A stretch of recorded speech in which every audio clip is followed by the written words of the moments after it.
right now. I get it how I live it. I live it how I get it. Come to digits. I pull it with a lemon. Not cause she ain't living. It's just your eyes get acidic. And this ain't a scrimmage. We ain't finished. I told you. Hey guys, this is Jerika. Welcome to my channel. For today's video, I decided to try and do like a sunset halo cut crease. I'm still learning halo cut creases and I have not mastered them yet. For some reason, I just cannot get halo cut creases. I don't know what it is. I'm just gonna keep doing it until I feel like I get to the point where I'm actually good at it, because right now I'm definitely not good at it. So I did try, so I just decided to film it anyway, even though I was just trying to figure out how to do it.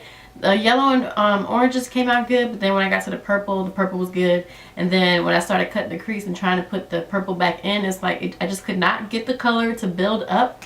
So I think I need to go ahead and invest in some color pigments instead of just eyeshadows, because the pigments is where it's at. You can pile them up and the colors are much more vibrant, which is what I need. So I think I'm going to have to go ahead and do that. But if you guys want to see how I got this look, then keep watching.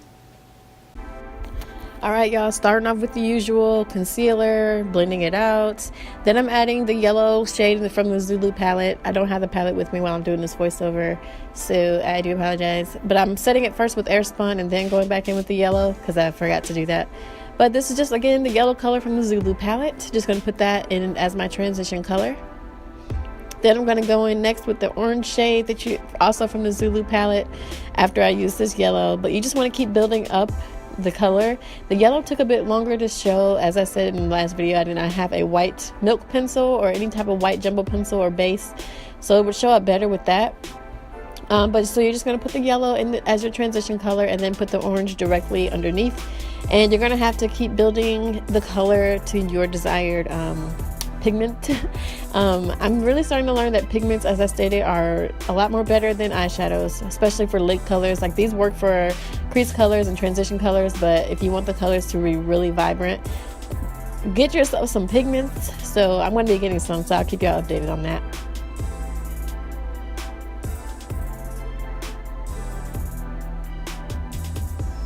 Next color I'm going in with is with the purple, also in the Zulu palette. I've also noticed that the purple in this palette definitely stains your eyelids, so you're going to have to take this makeup off with oil before you wash your face. Otherwise, it's going to leave a red tint behind. I had to learn that the hard way.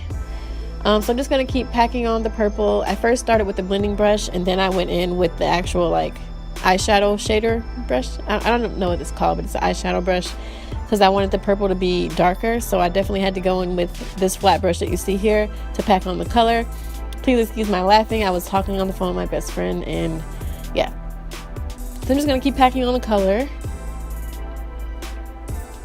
Now, I'm still learning these halo cut creases. They are the devil to me. I have not mastered them yet. Some people don't even cut the crease, they just apply the color right in the center, which I might try and do one time. And I had looked up which caused the concealer to transfer to the top part of my lid, which was way higher than I wanted it to go, which caused me to have to do the same thing on the other eye, because it was just definitely screwed up. But it was okay, because after I added the purple, the gold color in the center, which I got from the Masquerade palette, I think it's Casablanca is the name of the color. It's a really pretty gold color in the Masquerade palette. I put that in the center of my eyes, which you guys will see next, and I literally just went back and forth between applying the gold and applying the purple till I got it to my desired look. Like I said, the purple didn't come as pigmented as I wanted it to. I don't understand.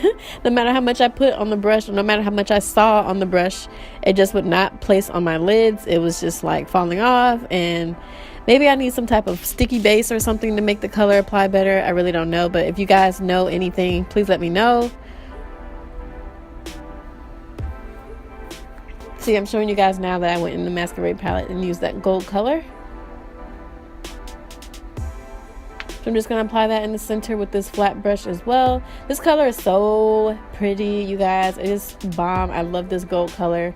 So you're just going to see me applying that in the center of my lid, and then switching back and forth between the purple and then the gold and then the purple and then the gold. I didn't include all that on camera because it was really repetitive, but that's literally all you have to do until it gets to the point that you want it to. See, just applying the purple, and then we're going to go back with the gold and then more purple. Eventually I gave up, but it came out decent. It wasn't horrible, but it just didn't come out how I wanted. The next thing I'm doing is applying the Wet n Wild Photo Focus Primer. This is new that I got from Walmart. I really love the way this makes my foundation apply. Doesn't leave a white cast or anything like you would think it would. It actually applies really, really, really good. It claims to refine lines, brighten the skin complexion, and fill in pores. I'm not really sure if it does any of that, but I do know that it makes my L'Oreal Infallible Pro Matte foundation go on really well. Like I said before, this is my new favorite foundation. It lasts a really long time. It keeps my skin looking flawless. I freaking love it. This will always be my go-to foundation. I haven't found a high-end foundation that compares to this. The MAC foundation felt too heavy and it didn't match at all. So yeah, you know, NC45 is not my color, so I need to figure out in MAC what matches this, because it's definitely not NC45 because that's way too yellow for my skin. Anyway, so I'm just applying this with a brush because it just comes out super bomb.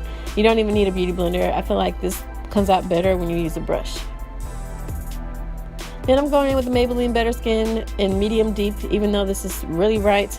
But I like it for doing under my eyes and highlighting my face because it blends out really well and creamy. So I just used my little triangle sponge because I didn't have my beauty blender on hand or my Real Technique sponge. But this worked just as well, and then I just blended out the edges with a brush. The same brush that I used to apply my foundation, I think. It's the same brush yeah. So I just used that to blend out the edges so there wouldn't be any harsh lines. And then I'm going in with my usual dark cocoa concealer in LA Girl. Same routine that I always do, you guys. There's really nothing new on this part.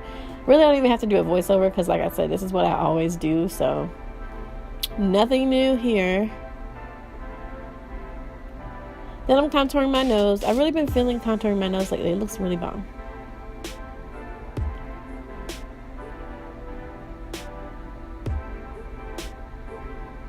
Then I'm setting with my Sacha Buttercup. This stuff is amazing, but I swear it makes my allergies act up. Like, it gives me a sinus headache sometimes when I use it, I notice. And it's not just this, it's just setting powders in general. And I don't know if it's because of the talc or whatever, but I think I might try the Beauty Bakery vegan powder and see if that helps, even though that has talc too. I don't know exactly what it is that's causing my allergies to act up, but I noticed that it happens in a lot of women who use powders. Their nose starts to run, they have a lot of sniffles. So if you've noticed this, comment below. Then I'm going with the Nika K Duo Contour Kit. Just got this from a beauty supply store.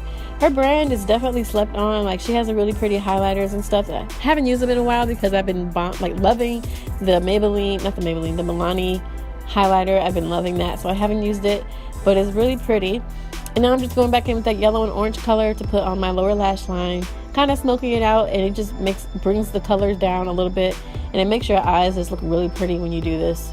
It's totally not necessary if you don't want to, but I just thought it made it look really pretty.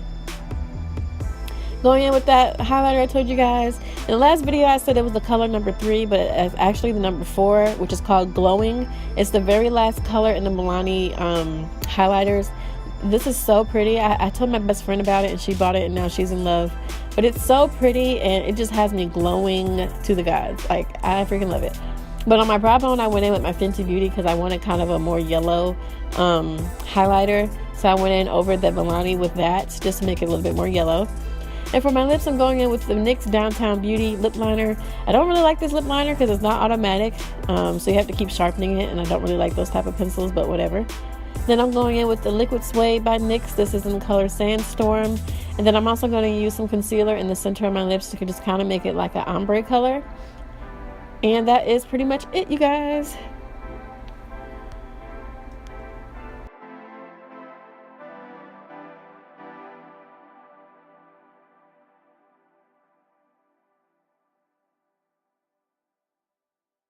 So I hope you guys enjoyed watching this makeup look. If you did, don't forget to thumbs up and subscribe, and don't forget to follow me on Instagram and on Snapchat to keep up with me in my daily life. I'm also going to mention and put my blog down here, www.JerikaSyncere.com. I don't mention it that much because I don't write on it all the time, but I definitely want to start being more proactive in writing on it and getting more outfits and actually having photo shoots to show you guys the outfits and things like that. It's just something that I really like to do.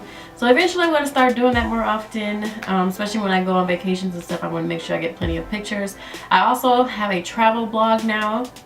So I will put that link right here. It's sisterhoodtravel.info. It has info on how you can be a travel agent and things like that. And I'm also going to hook I also made a travel blog to go with it, where I'm going to have reviews to different places and different food reviews. Like if I go out of town and I eat at different restaurants, I want to leave my food reviews and things like that.